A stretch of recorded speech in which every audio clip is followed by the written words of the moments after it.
وعلیکم ورحمۃ اللہ وبرکاتہ. اہم سبق کے ساتھ آپ کی خدمت میں حاضر ہیں.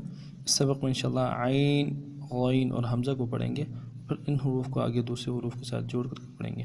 تو چلتے ہیں سبق کی طرف. بسم اللہ الرحمن الرحیم. عین، اس کو گہرائی سے اور سختی سے ادا کریں گے. عین. غین، اس طرح غین کو بھی گہرائی سے اور سختی سے گلے کے اندر سے ادا کریں گے. غین. حمزہ، یہ حمزہ ہے. حمزہ. اب عین اور غین کو آگے جوڑ کر پڑھیں گے. عین زا. غین را. صاد عین.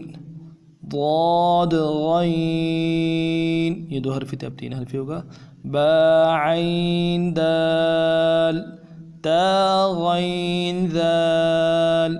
حمزہ بشکل